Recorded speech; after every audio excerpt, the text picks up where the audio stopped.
যে ৰেচন কাৰ্ডত আমি সেচুৰেশন পাব লাগে গাঁৱে গাঁৱে গলে আপোনালোকে কেতিয়াবা মহিলাক সুধিব মোৰ কাৰ্ড নাই মই ৰেচন কাৰ্ড পোৱা নাই অসম চৰকাৰে এটা আমি সিদ্ধান্ত লৈছিলো যে 4 লাখ টকালৈকে যাৰেই উপাৰ্জন আছে ইভেন গভৰ্নমেন্ট কাম কৰি ৰিটায়াৰমেন্টটো যদি হৈছে তেওঁলোকক আমি একোখন ৰেচন কাৰ্ড দিম আগত ৰেচন কাৰ্ডখন মানে ৰেচন কাৰ্ড আছিল এতিয়া ৰেচন কাৰ্ডত দুটা বেনিফিট পাই পিছত আমি 3 নম্বৰ বেনিফিটও কৰিম ৰেচন কাৰ্ডখন যাৰ হাতত থাকে হি প্ৰধানমন্ত্ৰীৰ উজ্জ্বলা যোজনাত গেছ পোৱাৰ কাৰণে উপযুক্ত হয় আৰু আপোনালোকে জানে যে উজ্জ্বলা যোজনাৰ সিলিন্ডাৰৰ দাম 200 টকা কম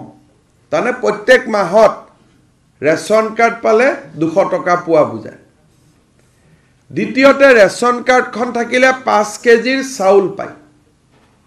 পাৰ হেড 6টা ফ্যামিলি মেম্বাৰ হলে 30 কেজি পায় থাৰ্ড এটা বেনিফিট পায় সেইটো হল যে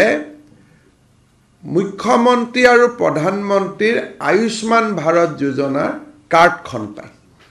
আৰু কাৰ্ডখন নোপোৱালৈকে ৰেচন কাৰ্ডখন দেখালে হৈ গল হস্পিটালত গৈ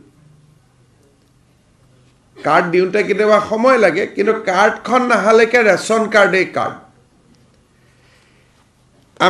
আমাৰ অসমত বৰ্তমান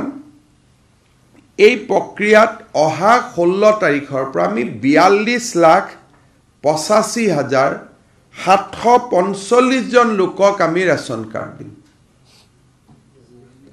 The new beneficiary will be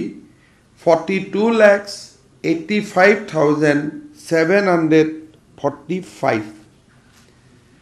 কিন্তু কাৰ্ড কম হ'ব কাৰণ এখন কাৰ্ডত 4 জনৰো নাম থাকে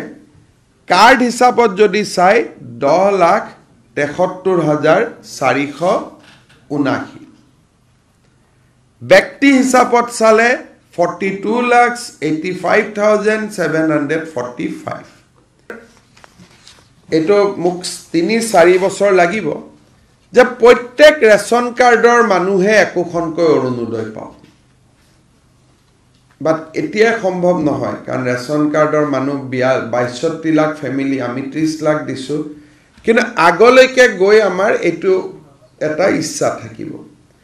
আৰু ভৱিষ্যতে ৰেচন কাৰ্ড পোৱা মানুহৰ প্ৰত্যেক ফ্যামিলি ডেথ আৰু এক্সিডেন্ট ইন্সুৰেন্স আমি কৰাব খুজিছো যেটো প্ৰধানমন্ত্ৰী ইন্সুৰেন্স এটো কয়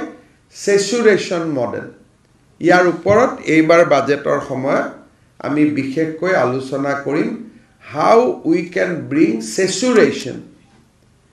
in regard to PM Garib Kalyan in regard to Ayushman Bharat in regards to PM insurance scheme and in regard to Orunodoy aru parile krishok honmanu jodi manu kejon krishok so Assam will work for a big saturation model in 2024-25 which will dwell in our next budget.